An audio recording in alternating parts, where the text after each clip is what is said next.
Welcome to Manicflow Money, a simple approach to looking at the world we live in and what could be affecting our asset, saving, and retirement choices. Here's what we have today. An article from Professor Roger Wattenhofer at ETH Zurich. The title of the article is called Cash is Dead, Long Live CBDC.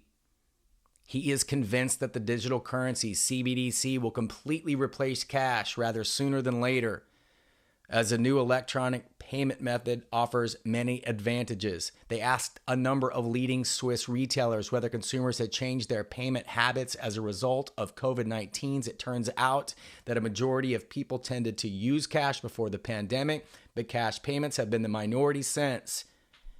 Around 60% of customers are currently paying with an app-based program or plastic. It's not clear whether people are going to go back to cash after we overcome COVID. But even if they do, he predicts the death of cash, whatever happens. A very strong contender with a rather unstylish name, central bank digital currency, or CBDC for short. It's gaining traction. Some central banks are already pushing ahead with the development of CBDC. I will repeat that. Some central banks are already pushing ahead with the development of CBDC. For example, in Sweden, it's known as the e-krona, Uruguay, digital peso, and in China, DC/EP, short for digital currency electronic payment. He believes that CBDC is out front. Just over a year ago, he wrote a blog in which he claimed we would soon see the emergence of a new payment method. Since then, he's very convinced that CBDC is well out in front of the squeeze of both cash and plastic. Decentralized cryptocurrencies such as Bitcoin will keep their niche as a librarian alternative, but other payment systems will emerge. I will repeat that again.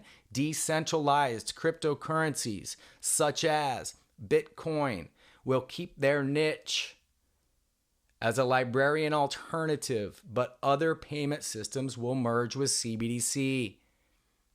Now let's take a step back for a moment. What is CBDC? So CBDC is an electronic currency. It's issued by a country's central bank. The philosophy of CBDC is remarkably similar to that of hard cash. That's what they want you to believe. It has to feel the same way. The psychology of this transfer must be similar. So a digital e-franc, for example, has exactly the same value as a normal Swiss franc. Similarly, it too is a legal means of payment in Switzerland. So all commercial traders must accept it. The front end of CBDC is similar to the front end of any payment app like Google Pay, PayPal, whatever. It's contactless. It transfers between private individuals and are made directly between their smartphones. Venmo, PayPal, you're already accustomed to these things. The back end is different.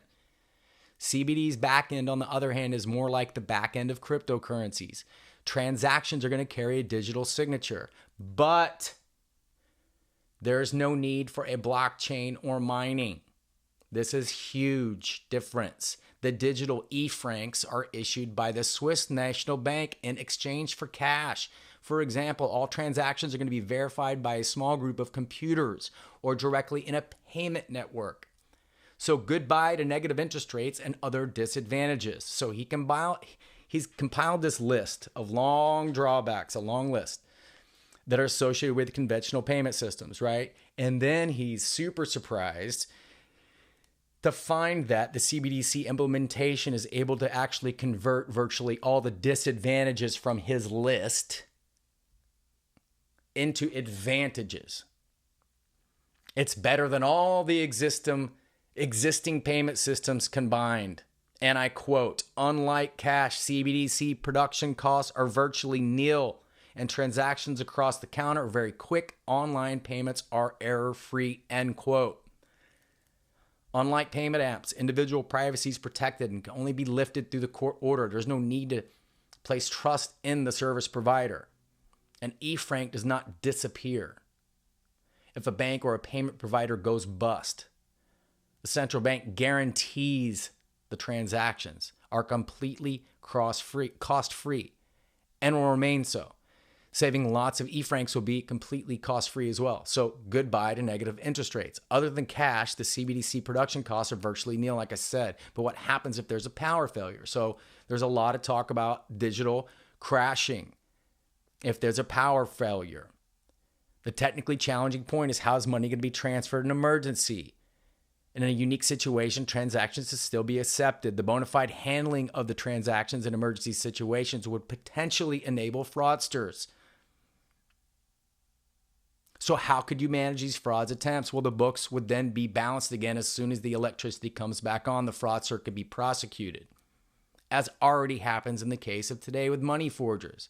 It's just easier to track the fraudster down through their address.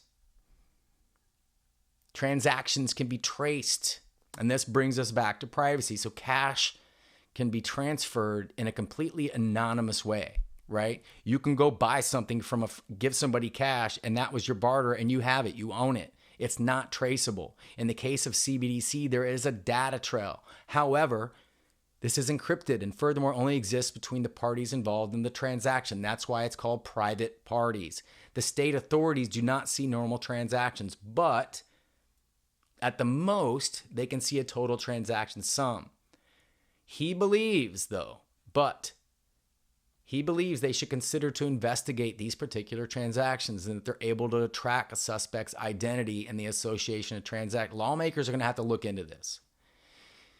But you should only use something you understand. Another criticism of the complexity of all this is simply the complexity of all of this. The CBDC is built on a principle of asymmetric cryptography, an application of mathematical number theory, which is not the type of subject taught at school.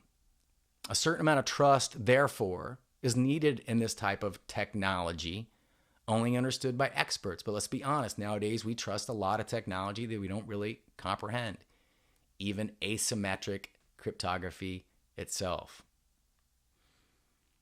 Finally, people who are often fond of cash claim they are kind of put off by its drawbacks, as these main concerns of the government and businesses rather than consumers. Well, it's certainly true, but very soon the costs of cash are likely to be passed on to the customers. So who are then going to have to decide if they like cash so much that they're prepared to pay more to use it. In fact, that's really the case. For example, in Sweden, they pay parking charges billed by the exact minute in an app. So any charges for unused parking time are automatically refunded. The same happens with CBDC, but without the payment provider knowing where you've parked your car.